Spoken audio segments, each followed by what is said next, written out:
Are you clear about where you are and the best way to get unstuck from where you are?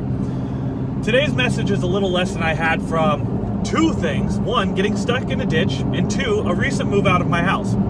And both of these carry over to a lesson that's going to apply for your fitness, your results, getting your goals, or anything else that really you're just kind of stuck at, and you can't figure out how to get to the next stage or move or break free from the position you're in.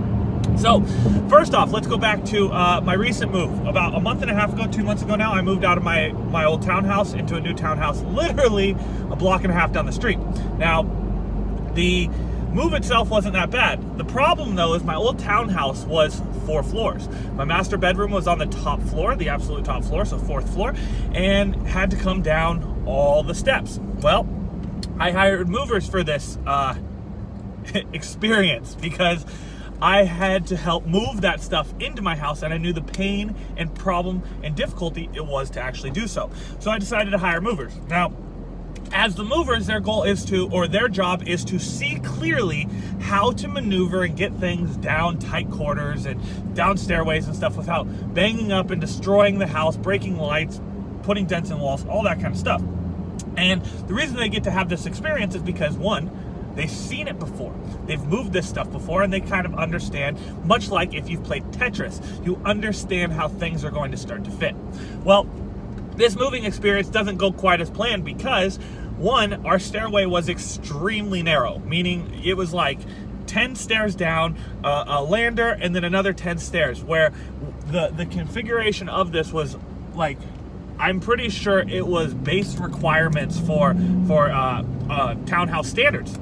And I also had a king bed upstairs. So you can imagine how fun it was to try and get my bed, my box spring, the bed frame downstairs.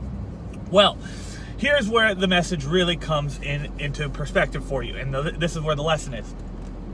These two guys are coming in and moving my house, and they're doing a great job, but they find that they are getting stuck in the corners. They're getting stuck trying to get my bed down the stairs.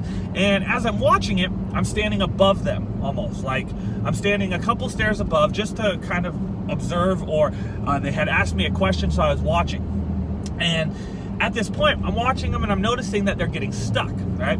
And obviously their job is to see that, just like your job is to see where you're stuck. Now here's the difference. They realize that they're stuck, and I realize that they're stuck. So I give them feedback. And the feedback was simply, oh, when we took it upstairs the first time, this is how we did it. And that experience of me previously moving things upstairs gave me insights and the ability to see something they were unable to. And what I was able to see was the way to get the bed down the stairs through the tight confines of the stairway. The same thing goes for getting stuck in a ditch. If you've ever had a friend or someone get stuck in the ditch, they're standing in the ditch. They're standing in the ditch, and you're standing up above the ditch on the road, looking at them like, one, how the hell did you get in this predicament? Two, what's the simplest and easiest way to get out? But while you're standing above, or maybe you're standing above, when I've done it, I've stood above and I've seen a clearer perspective. They are sitting down in the ditch from a lower point of view, trying to figure out how the hell to get this car out. And they're unclear about how to get it out, yet I'm standing above in a different position that gives me clarity around how to get it out. So, yet again, just like my moving situation, I give them a little bit of feedback. This might be the best way because it looks like your car is kind of this way. Obviously, we need to figure this out. And they're still standing in the ditch, but this time, they don't listen.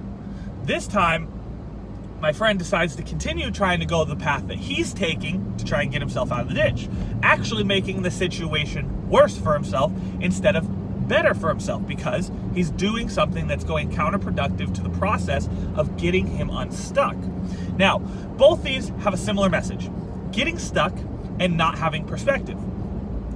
This is very important when you're focusing and addressing your goals and figuring out how to achieve them. Most of us are just like the person in the ditch or the two men in the stairway.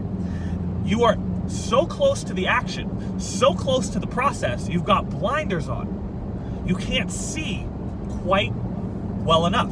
This is why when you give advice to your friend, You seem like a master. You seem like an expert. You know everything, and you could give them literally the simplest tool, technique, or trick or tip that would get them the result or outcome or move them out of the pain and discomfort. But if you had the same exact experience, you can't seem to figure it out. And it's simply a situation of perspective and addressing where you are, okay? So how do you get yourself out of these situations? Well, that becomes the next problem. You have one of two ways: change your view or ask for assistance, right? So we had two variations of this. Variation one was the two men standing in my stairways. They asked for assistance. They asked for help, right? So that means they were looking for figuring out a way to make this work. Okay, so they didn't have to change their perspective. They didn't have to change where they were standing. They simply changed how they were figuring this message out by bringing someone else in to get clarity around the perspective. The second option is to move your perspective. Okay, and that means, like the person in the ditch, instead of standing in the ditch, get up on the road where you can see what might be the best way of getting this out.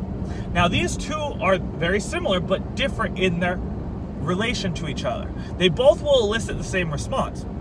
One, though, is allowing you to have assistance by someone else that makes the process easier, right? Realize this. They would have probably finagled my bed through my stairway for probably another 15 minutes trying to find the right solution. Or I tell them this is how we did it, and instantly, boom. Oh, okay. Flip the bed, move it right down, it goes. Easy enough. So it saved time. Perspective two is move yourself to a better position to see. Now, this might take a little bit longer, and it might be a little bit more self-aware. The reason this is more challenging for people, though, is because you still typically have your blinders on. You might be frustrated. You might be looking or asking the wrong questions. And what I mean by wrong questions in this situation is, why did I get stuck? Why is my tires not moving? Instead of asking things like, how do I get unstuck? How do I get my car up off this ridge? How do I get my car out of the mud? Those are the questions that we want to be asking, while most people are asking, why am I stuck? Why can't I get out? Why can't I figure this out, right? If you're asking questions that elicit a negative, guess what? You're going to get negative answers. Yet if you ask questions that elicit a positive, an improvement, you'll actually gain the improvement, and you'll get clarity around the actions around it, right? So these two messages have a lot in common, and these two messages are very important for you because you are just like these two situations.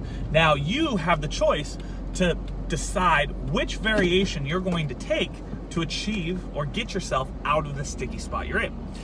Option one is getting assistance. Getting assistance will streamline the process, make it much faster.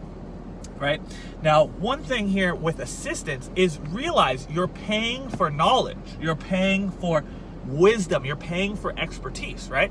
There's an old saying that it was in the industrial time that a industrial factory was broken, and all the employees were trying to fix it. Well, all these employees came in to fix it, and they couldn't fix it. So they called in a specialist, and the specialist walks in. The specialist goes and looks, and he says, okay, this will be $5,000. The whole factory is shut down, realize, because this one problem. And the specialist walks in and says, it'll be $5,000. And the factory says, well, of course I'll pay you $5,000 because I want my problem fixed, right? And I'm losing money for every minute that I can't produce. So they pay him $5,000. The specialist takes out a hammer and one other tool, hits the machine, and it instantly goes back on.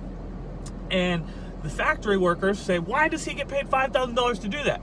And the reason is because he made the process possible. He was able to stop the duration of problem and reduce it by simplifying and giving the straightforward result that was looking for. So you have that outcome or that action you could take. Action two is gaining clearer perspective, asking the right questions and moving yourself from where you're standing to a different style or a different place, a different way of looking, maybe a different perspective. And now with that, you can still have assistance and you will move, and when you move, you'll see something different, right? So imagine this again. If I'm standing in a room looking at a white wall and I no longer want to look at a white wall, what do I have to do?